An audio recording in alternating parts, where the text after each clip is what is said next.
Well, good evening, everyone. Uh, one of those days that is very, very momentous. And if you're just coming on, please share this. I didn't announce I was doing this. I've just jumped on the news about Mohammed Zia Yusuf resigning from Reform is hopefully a sign that Reform has realised that for them to win an election and win big, they need that lot, and they need to get rid of people that are basically glorified Liberal Democrats or Labour activists. And also, I think the reality is that Zia Yusuf wasn't reading the room yesterday at all. He might, what he said might play well in Islington or in a very nice business setting with loads of woke business people, but the British base, the Brexit base, the people that voted for Brexit, I'm convinced 80% of them would agree with what the new Reform MP said yesterday about banning the burqa. And the fact that there was a reaction straight away, which Zia Yusuf denies it was for him. He said he was doing other stuff. We've got to take that at face value. But the way he hung himself was the way he responded to Katie Hopkins, when he basically said, "Oh no, that shouldn't be our party's policy," or whatever it was he said. And he's been hung on his own gallows, just like Haman in the Bible. So I think it's great news. I think it's really, really good news. And again, I'm going to have a little look at what's going on Twitter. I haven't prepared this. I've just come on because I think it really is really, really important. Let me know in the comments what you guys think about this, and am I reading it right, or is Zia Yusuf really a good guy that I've got all wrong from the whole thing? Now that's an issue. Watch Zia Yusuf on Pete McCormack yesterday, and what a great interview. Do you know what? He does interview very well. There's no doubt about that.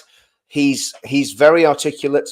He's seems to say all the right things, but I suppose what you've got to do is not necessarily judge a book by its cover, but judge a book by its contents. And I think he showed his true colours when he reacted to the call for a burqa ban. And I think if we think about it, I mean, depending on how you class a burqa, there's a niqab, there's a burqa, right? I'm not sure which one's which. I think the burqa is a full face covering, and niqab is what Boris Johnson described as a letterbox. Either or, it doesn't really make any difference. There was a case a few weeks ago, maybe it's a few months ago now, time flies by, where there was an Islamic, I think she was a terror suspect. She was either a terror suspect or involved in some sort of criminality. And when she was arrested, I believe that she refused to take the veil off when she was photographed, or something along those lines. Anyway, again, we know that people have covered themselves in Islamic garb to prove a point or to get away and execute crimes. And in fact, probably the best example of a person doing it to prove a point was our very own dear friend Tommy Robinson, when he walked into a meeting with a whole lot of, I think, Channel 4 producers where they were at an awards ceremony. He walked in with a burqa on, and I could be getting this story slightly wrong, by the way, but just going from recollection, he walked in with a burqa on and challenged the journalist that had basically turned him over. So, that's the sort of stuff that's that you can get away with if you cover from head to foot in face coverings. And again, it brings, where I would probably depart from from Farage's line on face coverings. Do I think face coverings should be banned at demonstrations? No, I don't. But whenever we do our demonstrations, we tell everybody on our side not to wear face coverings. And I think if people are definitely going there intent on causing trouble, then face coverings are an issue. So there's quite a few subtle points on that we've got to try and wrestle with and get around. But I mean, why do I think it's good news that Zia Yusuf's gone? When you talk, and I've spoken to people that, well, I've spoken to Ben Habib previously, I've spoken to other people in Reform, and they were, to say they weren't impressed with Zia Yusuf was an understatement. And the word was that he was going to be going sooner or later anyway. That's what people were telling me, because obviously, as you know, I'm very skeptical. I am a reformed skeptic. I think there's a lot of work needs to be done in that party, and a lot of people need to be brought into that tent, including probably the SDP, the whole of UKIP, Ben Habib, and Rupert Lowe, and possibly people like Liz Truss and Suella Braverman. I think all of those people probably need to be brought into the reform tent, along with a lot of other very, very smart people. And there are smart people in the party. I had one on the channel on I think it was Monday night, wasn't it? Monday or Tuesday. And you know, Joseph Robertson is a fantastically smart, articulate, intelligent guy, and you know, he is one of the brain boxes in reform, one of the young guns who's forming policy and talking about policy. So there are good people in reform, but this is one step in the right direction. What we want to see is a complete reform of reform. And I thought it was also interesting, and I'm going to get this tweet up actually if I can find it. Now I've got all the Zia Yusuf stuff up on Twitter here. I'm going to open another page for Twitter and see if I can find this for you. And it's Ant Middleton, because Ant Middleton today reached out to Tommy. Tommy made Tommy launched a documentary last night about the way the mainstream media is twisting and perverting everything. And Ant Middleton, I'll get this tweet up and I'll read it to you, and I'll put it on the screen. Ant Middleton basically said, you know, Tommy's a great guy. Now, the issue with that, is, here we go. I think this is it here. Yeah, here we go. Okay, this is the tweet. So remember, Ant Middleton, ex-SBS Special Forces guy, SAS Who Dares Wins, you know, celebrity, and a celebrity with a lot more gravitas than most celebrities. He's been there, done it, worn the t-shirt literally. So he's not somebody that you're gonna just dismiss as someone that's blowing in the wind. He will have thought about this. He will have consulted, no doubt, with the reform leadership. And I'm going to put this on the screen, so just bear with me while I set this up. See if we can get this done. Let's have a look. The best way of doing this is probably like this. So let me share screen, and we'll go with this one.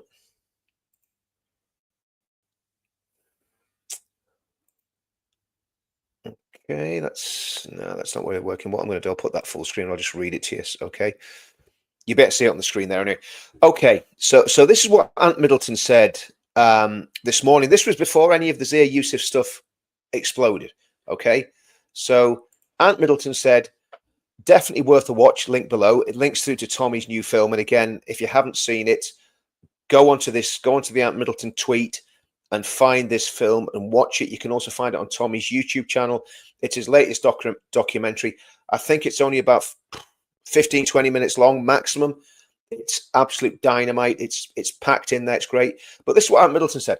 Definitely worth a watch. Link below. And I have to say that Tommy Robinson is a phenomenal, credible journalist whose work is extremely accurate, as I've experienced and still experience this firsthand.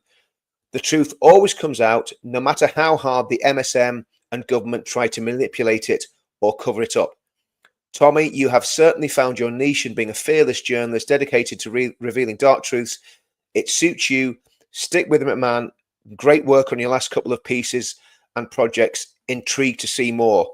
Salute from Ant Middleton to Tommy, Union Jack, and the domain going back to Tommy's video. Now, just let me just come out of that. That to me is extremely significant. Excuse me.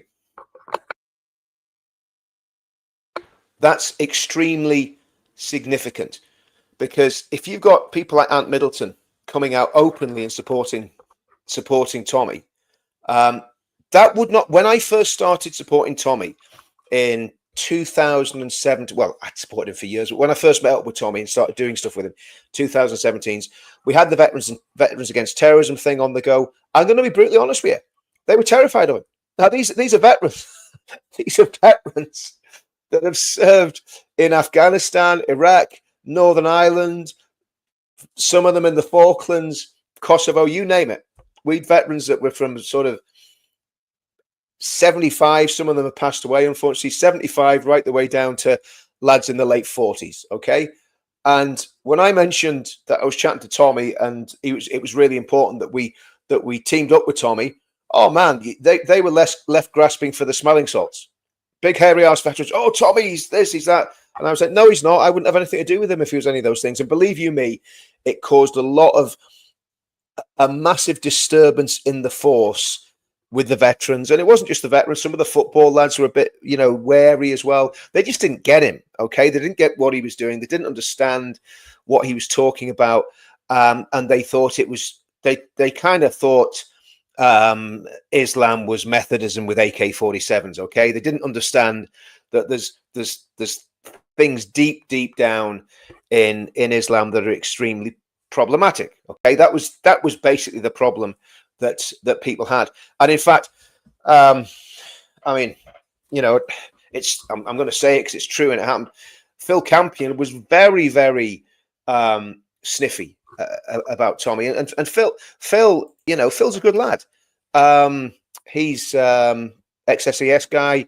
He's a character. He's funny, but back then that's how career destroying it was, as I found out, to hang about with Tommy. He was the kid in the school that your mum always told you not to hang about with. Do you know what I mean?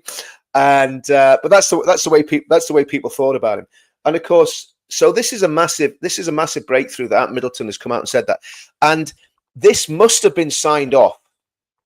The two things, the Burka comment in the House of Commons and the Ant Middleton basically giving Tommy a massive thumbs up. Listen, both of those people, I forget the lady's name is the new MP. It's not that important, but anyway, the new Reform MP and Ant Middleton both making comments that would really, cause the left, the liberal elite, to be absolutely panic stricken. And remember, as it stands,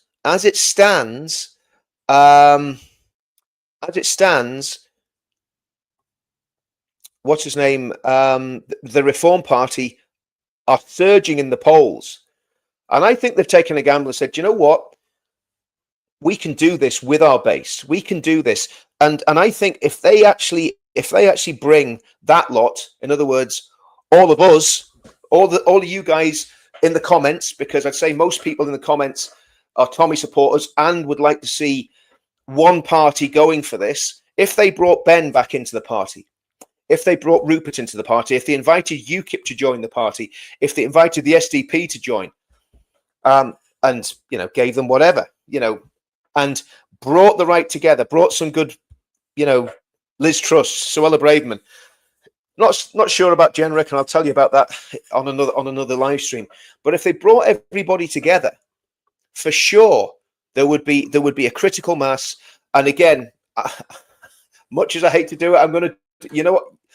There was a guy that was on this the other day, and he said, if you mention the pledge in this video, I'm out of here, right? So if that guy's watching, I can't remember who it was, but if that guy's watching, I'm going to mention the pledge now. So just give you a warning. If you want to leave, you can leave. I don't think there's anything wrong with mentioning the pledge. It's not heresy of any sort, but let me mention the pledge. So to me, the pipe dream is this. The pledge, the reason I keep going on about the pledge is because the pledge is the ideology of our movement, without a shadow of a doubt. Okay, this is what we all stand for. This is what we all stand on. So if we had a party like Reform with everybody in it, it means, if it's done right, and if Nigel Farage is able to show a little bit of humility and bring everybody together, it could work. But that's up to Nigel, and I think we're a long way off that yet. So are they just positioning, getting rid of Zia Yusuf to make everybody think that they're stepping into the ground that they should be on. That's where the pledge comes in, because if we stick it on them and say, right, we've got however many people signed up to the pledge at the minute, it's 50,000 plus, maybe 55,000 probably now, I haven't checked for a while, but 50,000 plus people signed up to the pledge. If we had 500,000, it's not by any means implausible, or 1 million. But even with 50,000, that can make a difference in marginal constituencies.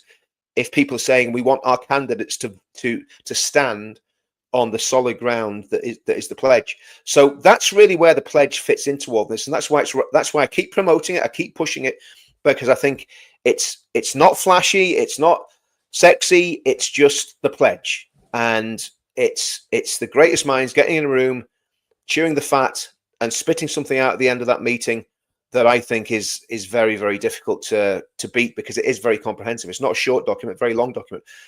So I think the pledge has got a part to play in this. But if this could be the start of bringing the right together, because Yusuf was a divisive figure, and it wasn't because he was a Muslim.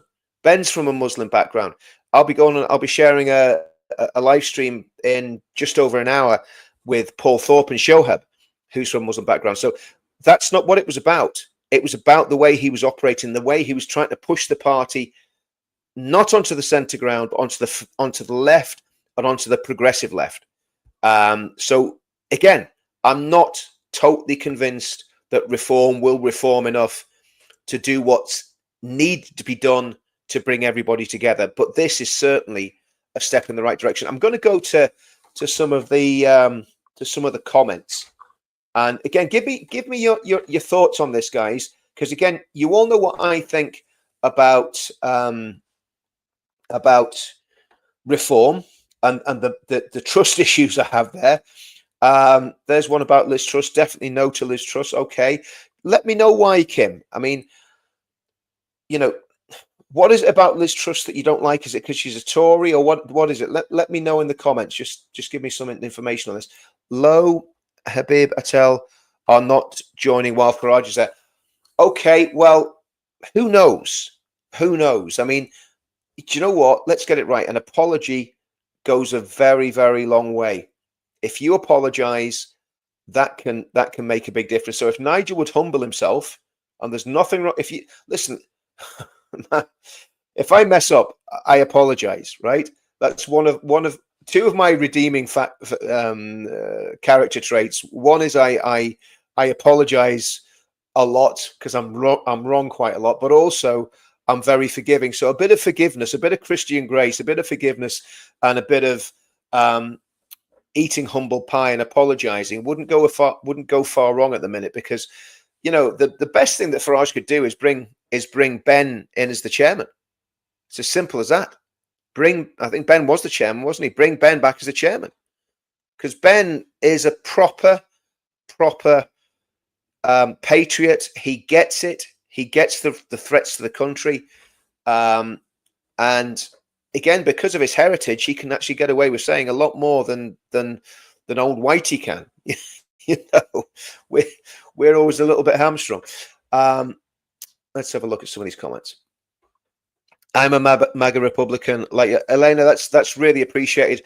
If you're in the States, I mean, do me a favor. Anybody in the States, just share this channel, because what I'm going to try and do with this channel is have it so that obviously we are UK based. We're focusing on UK politics, but with the faith stuff and the political ideology, there's so much in common with what's going on in the United States. And again, I've been very influenced for years by, Christianity coming out of the United States, a lot of the Reformed stuff, Joel Beakey, Paul Washer, people like that. A lot of really, really good, solid stuff comes out of America. So I'd like to build connections in America. So please share the channel with our American friends.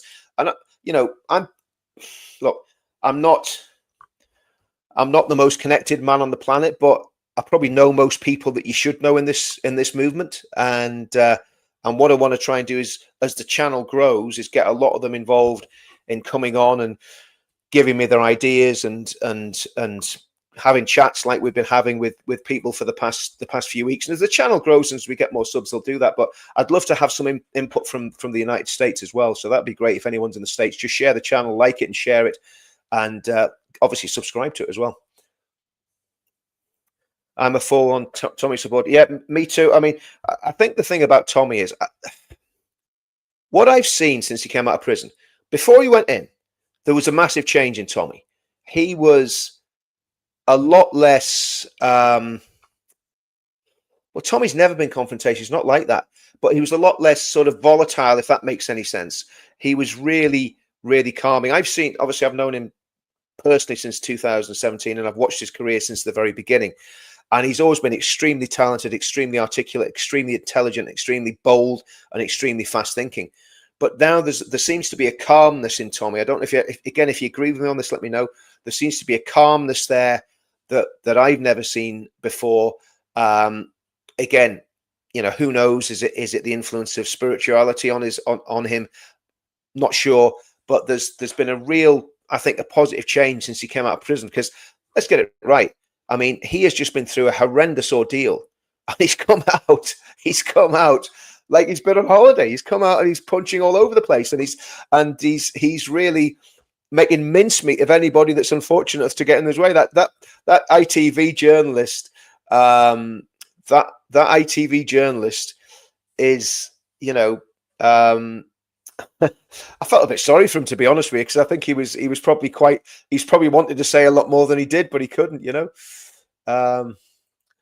No, I agree. We know the establishments are corrupt. We know we've got all sorts of issues with the establishment, but I think the truth of the matter is that we've basically got to do this. We've got to find a way through it, and I still think it's bringing everybody together, bringing reform together, bringing the whole lot together. Yeah, Ben's mum was a Catholic. Ben's mother was a Catholic, and his dad was a non-practicing Muslim. He was born in Pakistan. I think his mum's English, if I remember rightly, and his dad. I'm not sure if his mum and dad are still alive. I think his dad's still alive. I'm not sure if his mum is, but yeah. But Ben's a great guy. Ben is a really, really good guy. Clive, I see. These are the sort of comments I want.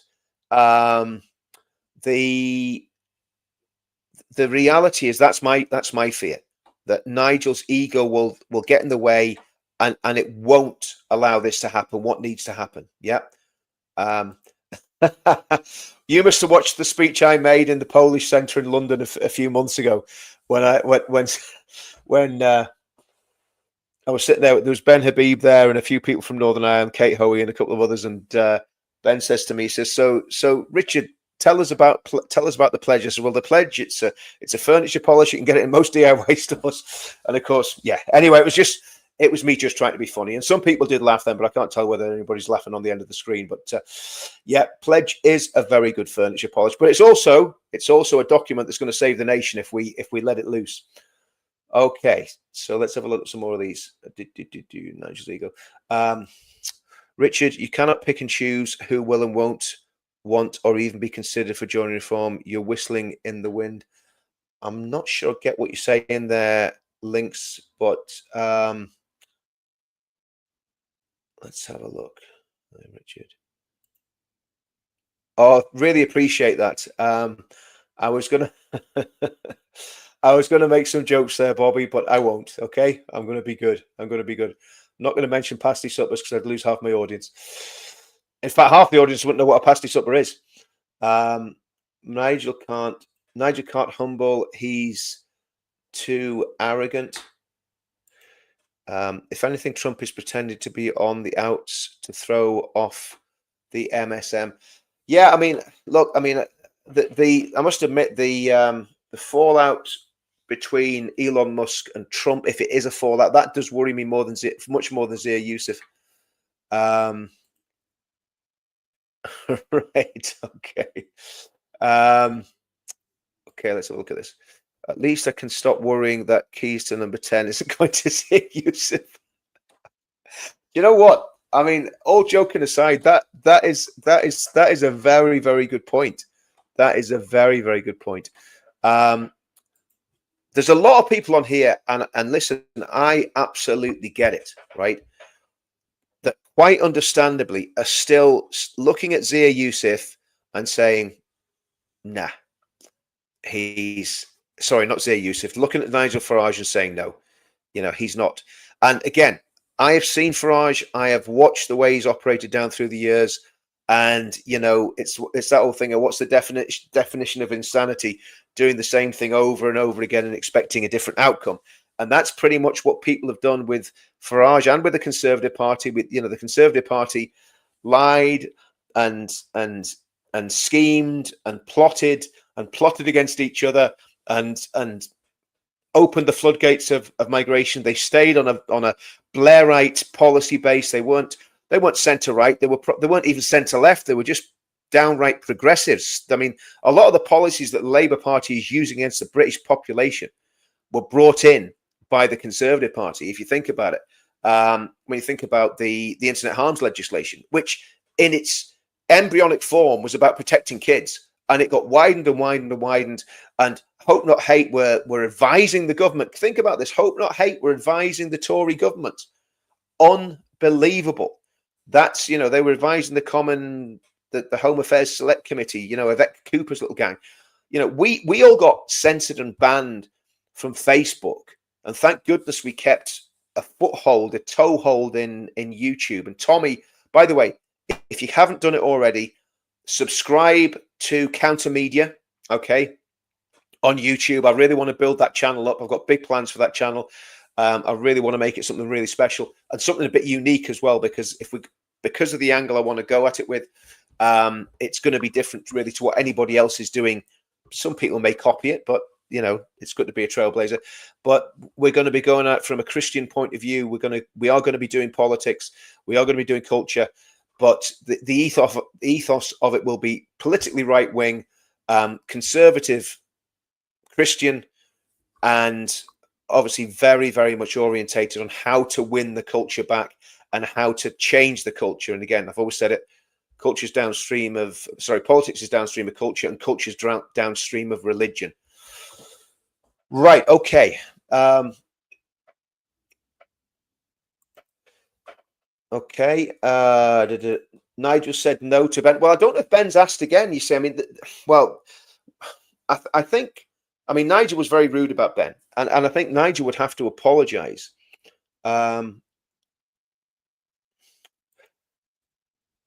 Great news, Richard Tommy getting a joke. Yes, that is good, but that is good, but let's have a look here.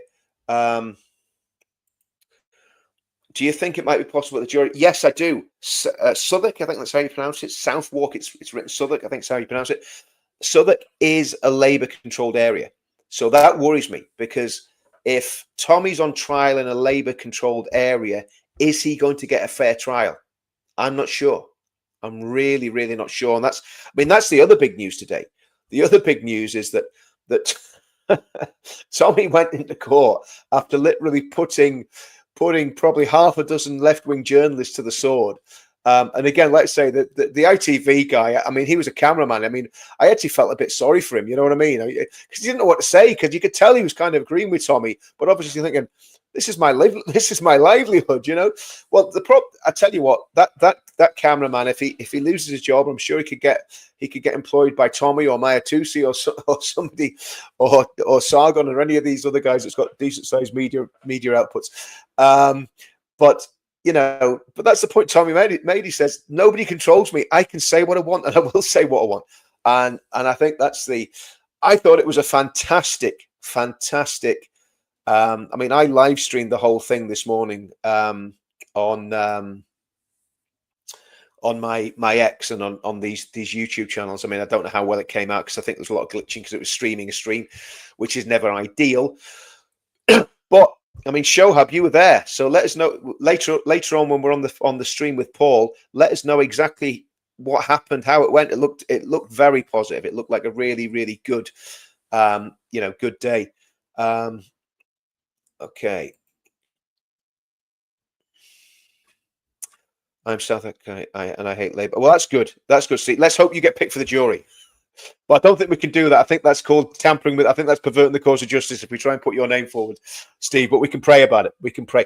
And again, I think talking about the Christian thing, I really believe that prayer works, and we called for a day of prayer and fasting yesterday, and I don't think that court appearance could have gone any better.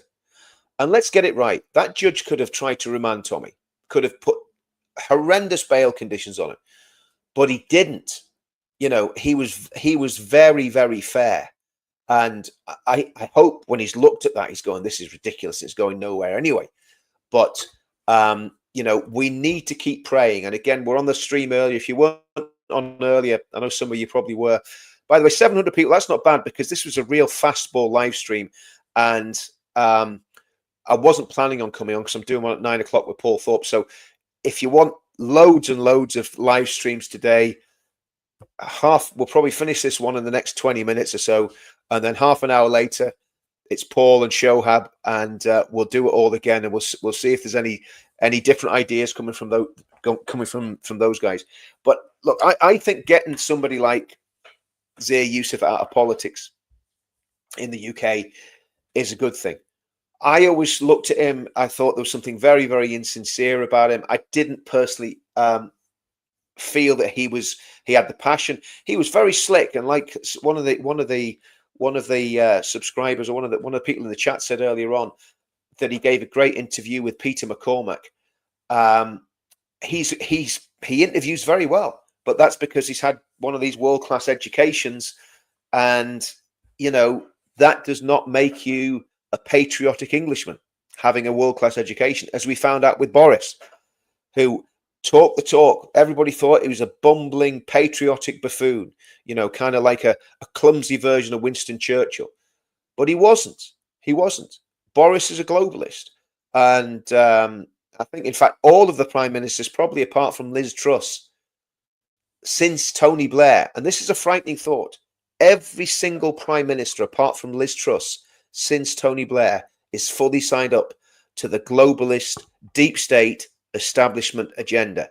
And this is what worries me about Farage. And this is why I'm celebrating Zia Yusuf going, but it's the first step to me in them democratizing the party and getting that party on a footing. The party will probably win the next election, but that's the first part of the battle. And this is what, of course, Farage was talking about with Yusuf. He had Zia Yusuf working on this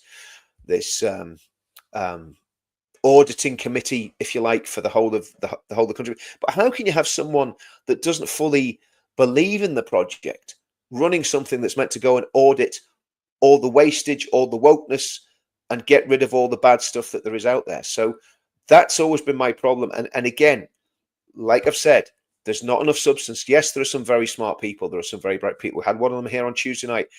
Matt Goodwin looks like he's going to join the party. There's lots of very clever people around there.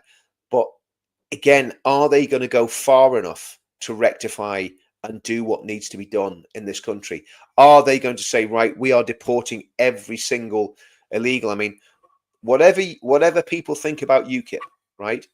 UKIP have said very clearly that they will deport everybody that came here illegally absolutely straight away, and they will look at other people that are in the country.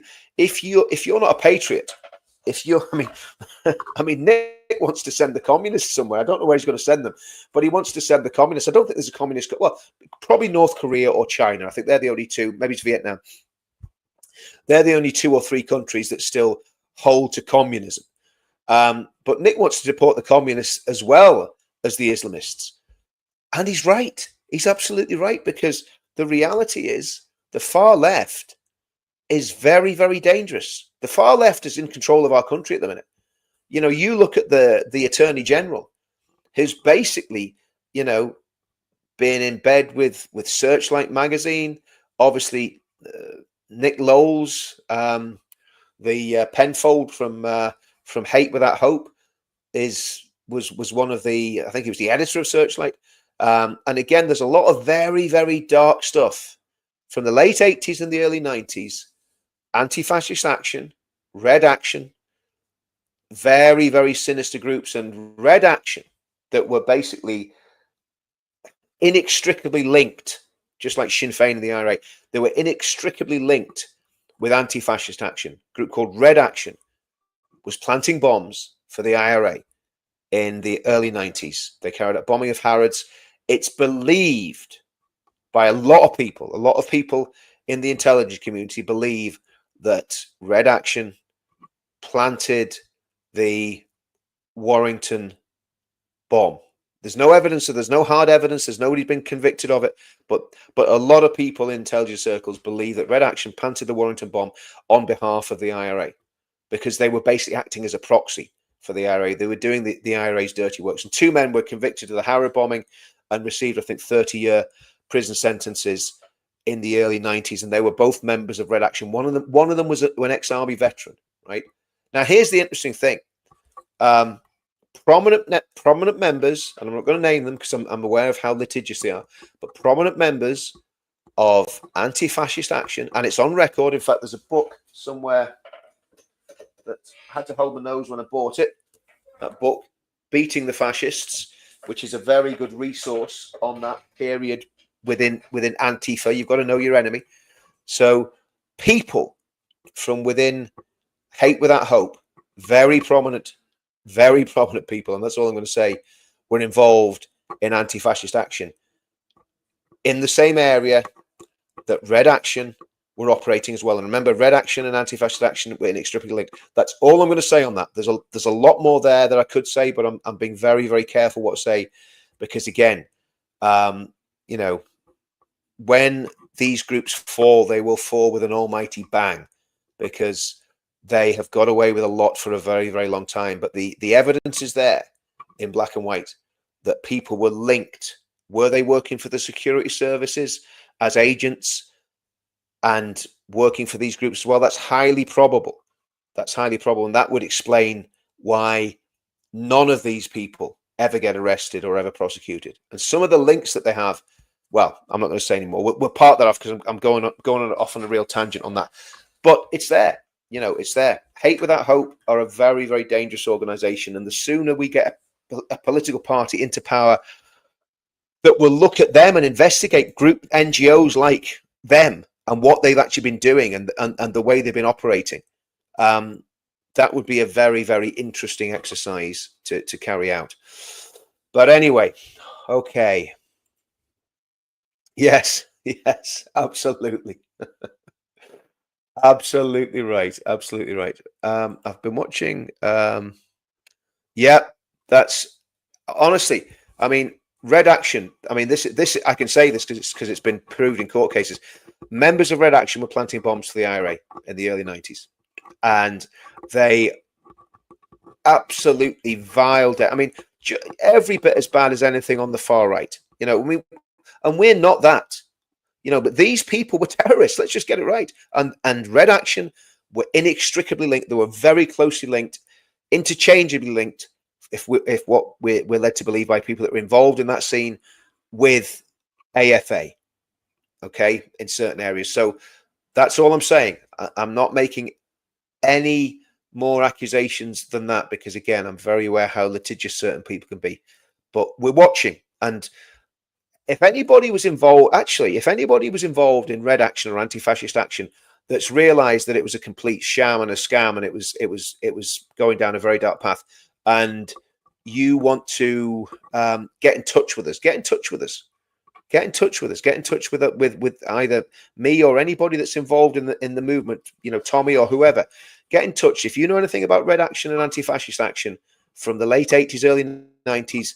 Particularly in the Leeds, Sheffield area. That'd be very, very interesting. Be very interested to talk to anyone that's genuinely got information on that.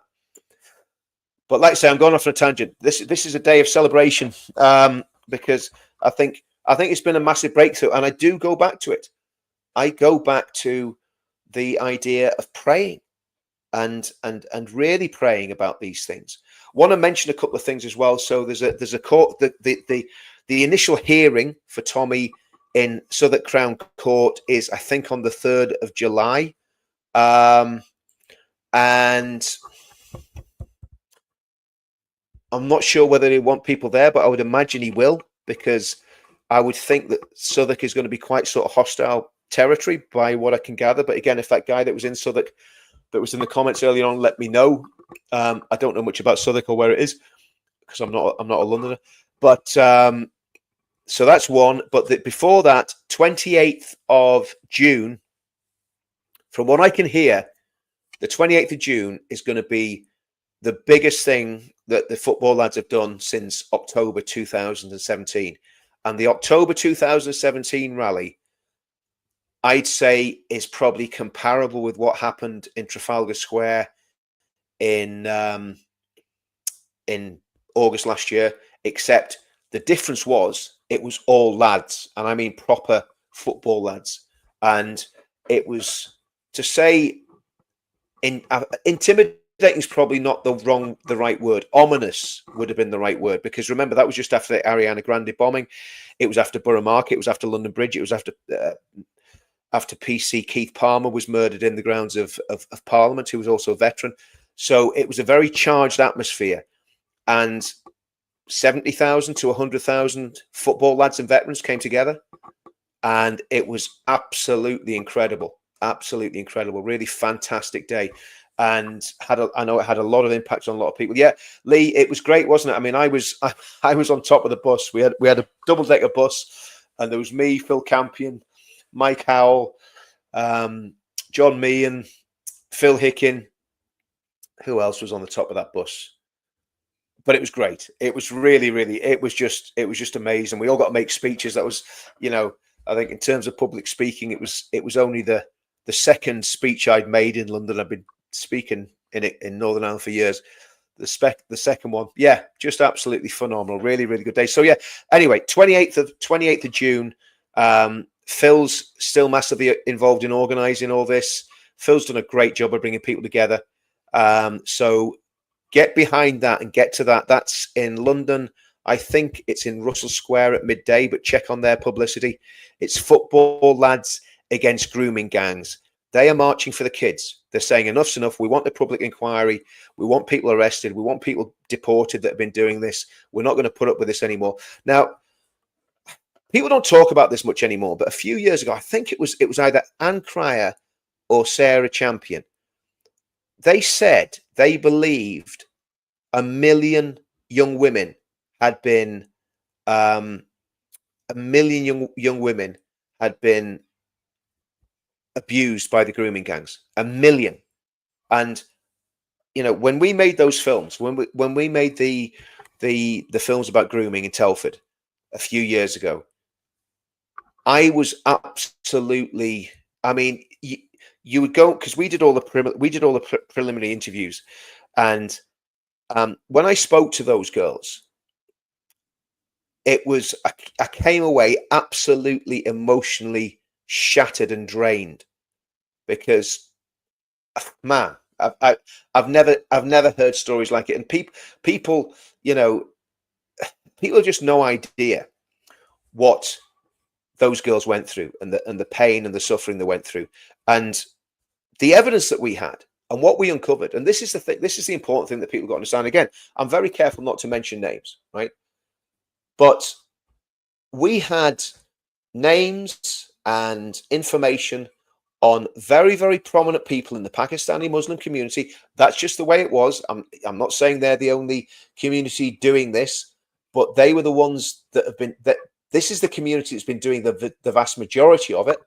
I think it's somewhere between, depending on what polls you read, between 80 and 90% of the men involved in this very, very specific form of child abuse are from the Pakistani Muslim community. So we didn't make that up. And when we looked, the percentages of people in Telford that were involved in that were off the chart. It was just incredible. And I'm not going to quote them because I can't remember them off the top of my head, but it was substantial. And then we looked at the network, and we realized we were looking at a mafia. We were looking at something like you see in maybe Ozarks or one of these programs that are made about these cartels, and they were involved in money laundering. They were involved in people trafficking. They were involved in trafficking of children. They were involved in a heroin business, the heroin trade. They were involved in dealing and selling cocaine and other drugs. The thing was, there wasn't massive violence within that community. They were very clever. What they've done is they've been violent against the most vulnerable, i.e. white working class girls from broken homes. Very violent and very, very unpleasant towards that community. But they've avoided being violent on a large scale with anybody else. So you're not getting, gang warfare because they're all networked. There's a lot of relationships built there. And there's a lot of connections in the legal profession because we uncovered them. Very, very prominent legal people, and I'm going to say in Birmingham, were involved with these gangs. Now, were they actually involved in the abuse? Well, we've no evidence of that. If we'd had evidence, Tommy would have put a camera under the noses. But again, it's very interesting that none of the people that Tommy put the cameras in their faces ever tried to sue him for libel. They threatened to kill him, but they didn't try and sue him. So we uncovered a very, very unpleasant mafia-style operation that literally spans the whole of the country. And what they have done is evil beyond belief. Now, when this was finished, I think it was Tommy went to the National Crime Agency, says, we have all this information. Do you want it? The National Crime Agency said no. As well as that,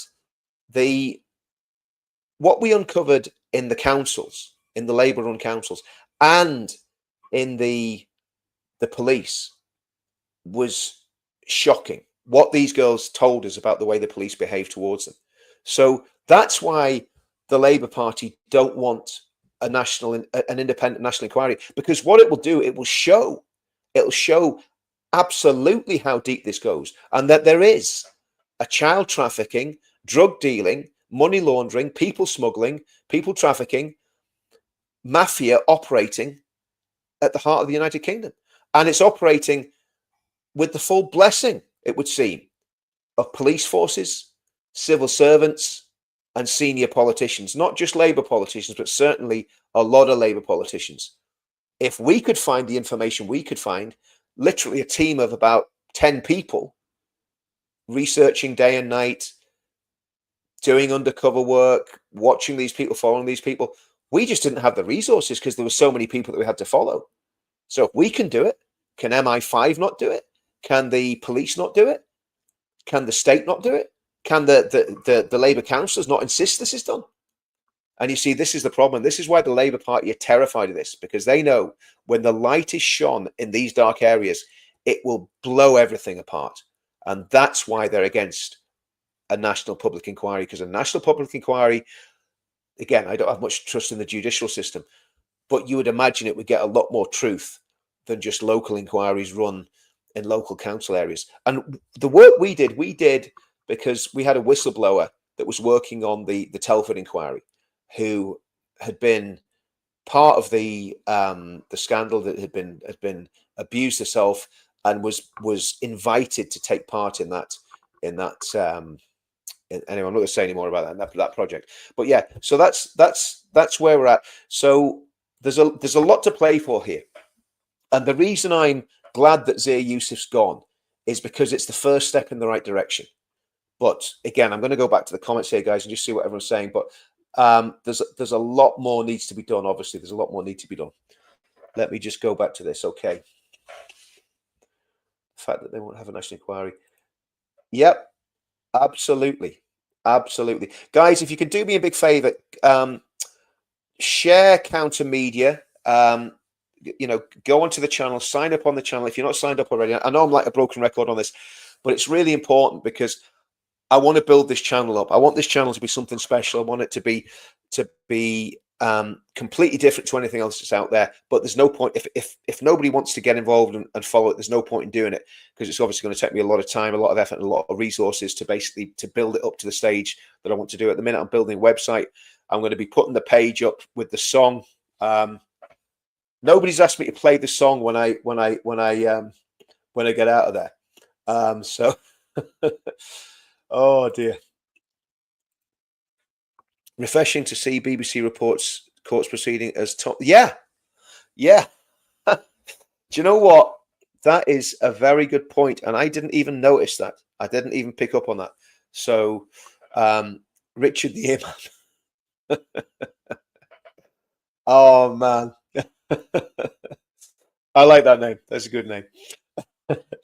I repost on X, followers, no follows on YouTube. Otherwise, we'll share. Yeah, Kelly, X is fine. I mean, just tell them to go to my YouTube channel, because I think YouTube, if we can build up to about 100,000 on YouTube, and then build a nice emailing list, for this. Obviously, we've got the pledge emailing list as well, and we can look at all that in a few months' time. But if we can build up a nice email list, it just means if we do get cancelled, I've got a couple of thousand people on the UK Freedom Movement website email list. So I'm going to be emailing that in the next couple of weeks or so, just to basically ask people to shift across to Counter Media.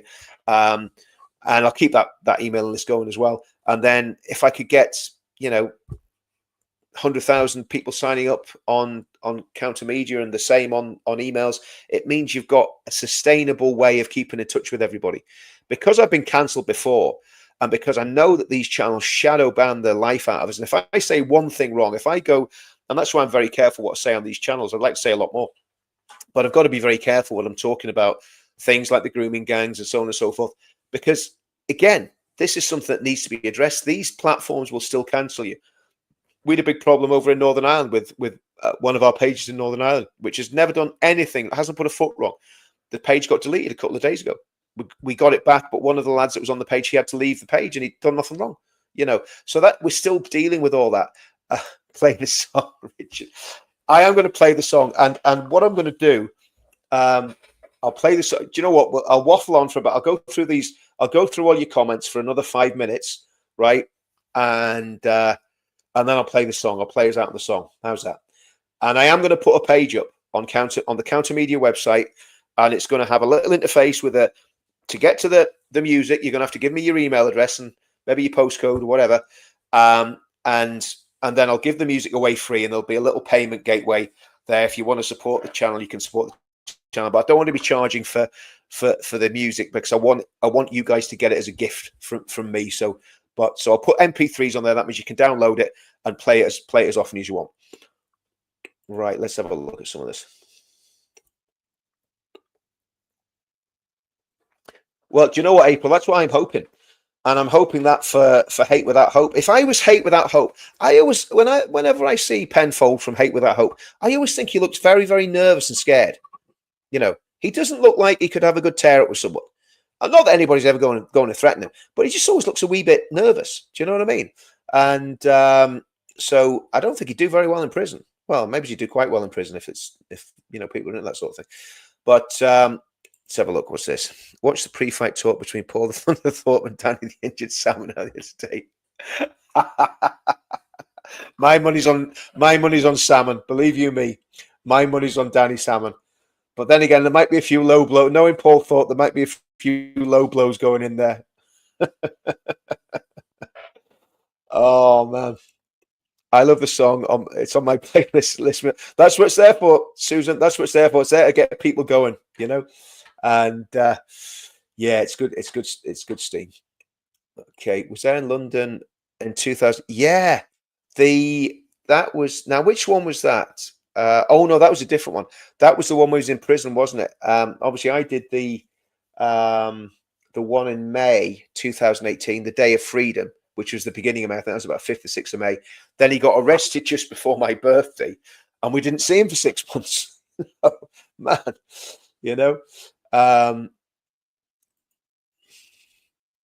they took my YouTube down. Yeah, I mean, this is the whole thing. And I bet you did nothing wrong. I bet you were just expressing stuff in a way that the censors and the intolerant scumbags didn't like it. Simple as that, isn't it? Counter Media. Do you know what? Yeah, I'll find it. Let's just get the link. I'll tell you what I'll do. I'll drop it in the comments. I'll put it on the screen. Just bear with me. In fact, how do I hide that comment? If I hide that, there it is. There, it's on the screen. So that's it. That's it there, Steve. So if you go on there, mate, go to YouTube youtube.com/ @Counter Media UK. That's the link. So let's have a look, guys. And if you like, say, get onto that channel. Some of you will be, I know some of you will be watching on the Counter Media channel, but dive onto. I don't want you leaving the Richard Inmolan, because I'm going to run both, and I'm going to live stream to both. So then you've got a choice which you want to play, and it just means if the censors come in hard again, and they go for us again, I want to make sure that I've got as many options there as I can to keep in the game, and hence why I will be setting up an email database for Counter Media through the website. Oh, are you looking for the link to? Sorry, Steve, are you looking for the link to Counter Media? The song's not up there yet. The site's done, but there's no real content on it. It's just kind of a dummy site at the minute. I've got it all done, but it's just a question. I've got a few bits and pieces to do with the emails, which I'm hopefully going to get. Scaramanga getting deported. The man with the golden gun. You've got to be of a certain age to even get that joke. Oh man, great news that Zia has gone. I always felt he might be a wolf in sheep. Yeah, I'm convinced he was a wolf in sheep's clothing, so it is good. The wolf is out of the hen house now, you know. See, I've missed this. I'm going to have to catch up when I get off here. I'm going to have to catch up on this before I go live on the Paul Thorpe channel at 8 o'clock. Do you know what I'm going to do, guys? I'm going to go here and I'm going to share. I'm going to get this song up. Let's find this song, and I'm going to play everybody this song. And I think once I get a bit of time, it's all about getting time. I have so little time to do all the stuff that I want to do. Okay, so there's the song, right? Now what I need to do is stop sharing that one. I need to start sharing that one. So let's start playing it.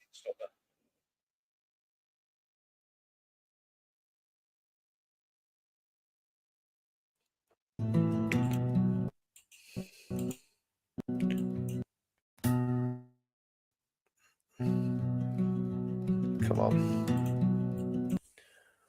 Right, okay, so let's get this shared.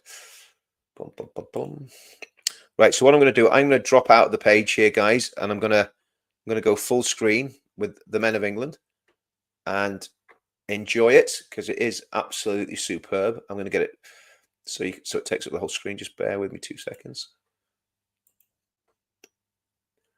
And let me know you can hear it as well. Okay. Let's pull it right back to the beginning. So that's there. We good?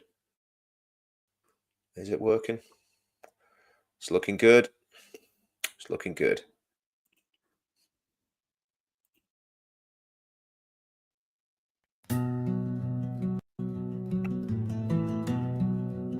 Men of England, the heroes brave and bold, where are the men who bled and died in foreign wars untold?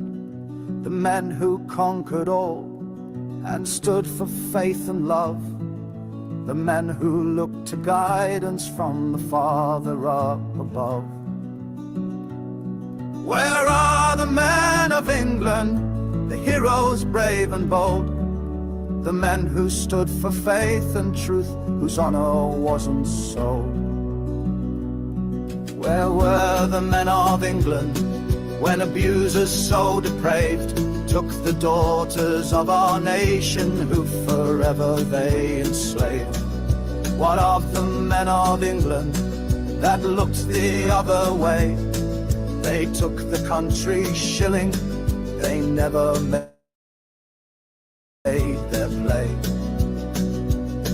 Where are the men of England, the heroes brave and bold, the men who stood for faith and truth, whose honor wasn't sold?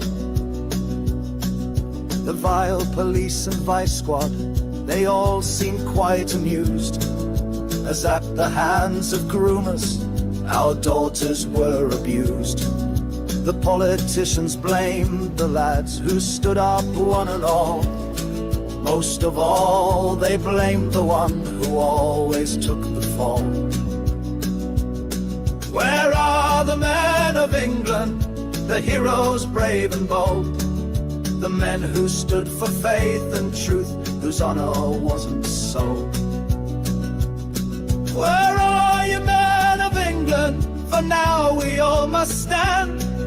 The future of our children is still within your hand.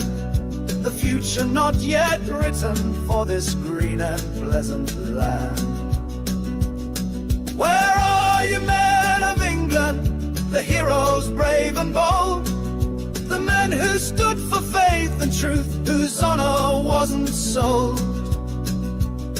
Where are the men of England, the heroes brave and bold, the men who stood for faith and truth, whose honor wasn't sold? Where are you, men of England? For now we all must stand.